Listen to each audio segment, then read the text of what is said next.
হযরত ওমর রাদিয়াল্লাহু তাআলা আনহু মুহাম্মদুর রাসূলুল্লাহ সাল্লাল্লাহু আলাইহি ওয়াসাল্লামকে অনুসরণ করে তালি লাগানো জামা পরতেন।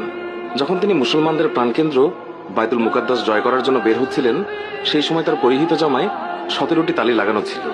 যখন তিনি তালিযুক্ত জামা পরিহিত অবস্থায় জেরুজালেমের উদ্দেশ্যে রওনা হয়েছিলেন, সাহাবাদের মধ্যে থেকে কেউ একজন হযরত আলী রাদিয়াল্লাহু তাআলা আনহুকে বললেন, ইয়া আলী। হযরত ওমর রাদিয়াল্লাহু তাআলা আনহুকে বলুন, অন্তত আজকের দিনে তালিযুক্ত কাপড় খুলে একটু ভালো কাপড় পরিধান করার জন্য, কারণ তিনি ইহুদি খ্রিস্টানদের দেশে যাচ্ছেন। তারা হয়তো আমিরুল মুমিনিনকে দেখে বিরূপ মন্তব্য করতে পারে।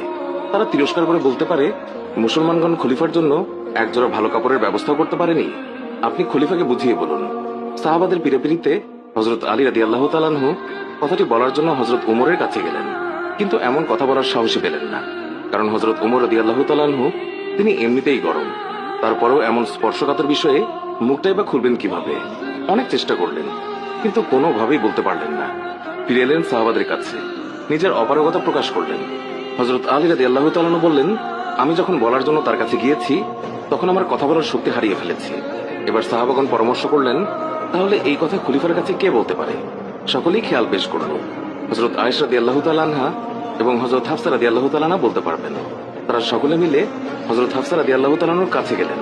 হযরত হাফসা রাদিয়াল্লাহু তাআলা আনহা বললেন, আমি রাসূলুল্লাহ সাল্লাল্লাহু আলাইহি ওয়াসাল্লামের স্ত্রী এবং খলিফা ওমরের মেয়ে, কিন্তু আমার পিতাকে এই কথা বলার সাহস আমার নেই। আমি এই কথা বলতে পারবো না। হযরত আয়েশা রাদিয়াল্লাহু তাআলা আনহা বলতে পারবেন। সাহাবায়ে কেরাম হযরত আয়েশার কাছে দরখাস্ত করলেন। অতঃপর তিনি হযরত ওমর রাদিয়াল্লাহু তাআলা আনহুকে ডেকে পাঠালেন। হযরত ওমর রাদিয়াল্লাহু তাআলা আনহু হযরত আয়েশা রাদিয়াল্লাহু তাআলা আনহার পয়গাম পাওয়ার সাথে সাথেই উপস্থিত হলেন।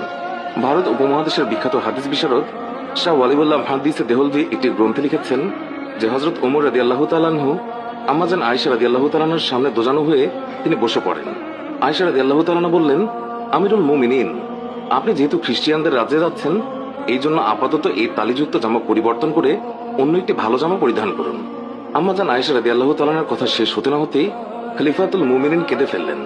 আয়েশাকে বললেন, আম্মা, আপনি কি আমাকে রাসূলুল্লাহ সাল্লাল্লাহু আলাইহি ওয়াসাল্লাম থেকে দূরে সরিয়ে রাখতে চাচ্ছেন?